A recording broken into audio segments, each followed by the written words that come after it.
കോഹിനൂർ ലോകത്തിലെ ഏറ്റവും മൂല്യമുള്ള വജ്രങ്ങളിലൊന്നാണ്. ഏകദേശം 105.6 ക്യാരറ്റാണ് ഇതിന്റെ ഭാരം. ഇന്ന് ബ്രിട്ടീഷ് രാജ്ഞിയുടെ കിരീടത്തിലിരിക്കുന്ന കോഹിനൂറിന്റെ തുടക്കം ഇന്ത്യയിൽ നിന്നുമാണ്. ഇന്ത്യയിലെ ഇന്നത്തെ തെലങ്കാനയിൽ വരുന്ന ഗോൽക്കൊണ്ട മൈനിൽ നിന്നുമാണ് ഈ കോഹിനൂർ ആദ്യം ഖനനം ചെയ്യുന്നത്.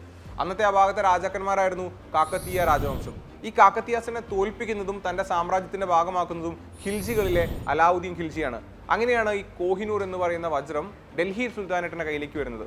നമുക്കറിയാം 1526 ഒന്നാം പാനിപ്പട്ട് യുദ്ധത്തിൽ ഡൽഹി സുൽത്താനേറ്റ് അവസാനിക്കുന്നു, ലോധികൾ അവസാനിക്കുന്നു, ബാബർ മുഗൾ രാജവംശം ആരംഭിക്കുന്നു. അങ്ങനെ കോഹിനൂർ മുഗളന്മാരുടെ കയ്യിലെത്തുന്നുണ്ട്. 1739 പേർഷ്യയിലെ ഒരു രാജാവ്, നാദിർ ഷാ എന്നാണ് അദ്ദേഹത്തിന്റെ പേര്, അന്നത്തെ മുഗൾ രാജാവായിരുന്ന മുഹമ്മദ് ഷായെ യുദ്ധം ചെയ്ത് തോൽപ്പിക്കുന്നു. അദ്ദേഹം പേർഷ്യയിലേക്ക് കോഹിനൂർ കൊണ്ടുപോകുന്നു.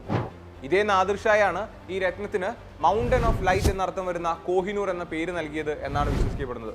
പതുക്കെ പതുക്കെ പേർഷ്യയിലെ മറ്റൊരു രാജാവ് അഹമ്മദ് ഷാ അബ്ദാലിയുടെ കയ്യിലേക്ക് ഈ രത്നം വരുന്നുണ്ട്. അഹമ്മദ് ഷാ അബ്ദാലിയുടെ കയ്യിൽ നിന്നും സിഖ് രാജാക്കന്മാരുടെ കയ്യിലേക്ക് ഈ രത്നം വരുന്നുണ്ട്. 1849 രണ്ടാം ആംഗ്ലോ സിഖ് യുദ്ധത്തിലൂടെയാണ് സിഖ് സാമ്രാജ്യം ഇല്ലാതെയാകുന്നതും ആ പ്രദേശം കൂടെ ബ്രിട്ടീഷ് ഈസ്റ്റ് ഇന്ത്യ കമ്പനിയുടെ കയ്യിലേക്ക് വരുന്നതും. അങ്ങനെയാണ് ഈ കോഹിനൂർ എന്ന് പറയുന്ന രത്നം അന്നത്തെ ബ്രിട്ടീഷ് രാജ്ഞിയായ വിക്ടോറിയ രാജ്ഞിക്ക് കീഴിലേക്ക് വരുന്നത്. കോഹിനൂർ പോലെ തന്നെ ഇന്ത്യയുമായി ബന്ധപ്പെട്ട വിലമതിക്കാനാവാത്ത മറ്റൊരു രത്നമുണ്ട്. അതാണ് ഏകദേശം 1000 കോടി രൂപ വില വരുന്ന ജേക്കബ് ഡയമണ്ട്. ഈ ജേക്കബ് ഡയമണ്ട് തന്റെ പേപ്പർ വെയിറ്റ് ആയിട്ട് ഉപയോഗിച്ചിരുന്ന ഒരു രാജാവ് ഇന്ത്യയിലുണ്ടായിരുന്നു. ലോകത്തിലെ ഏറ്റവും സമ്പന്നനായിരുന്ന ഒരു രാജാവ്. ആ വ്യക്തി ആരാണെന്ന് നിങ്ങൾ കമന്റായി രേഖപ്പെടുത്തുക.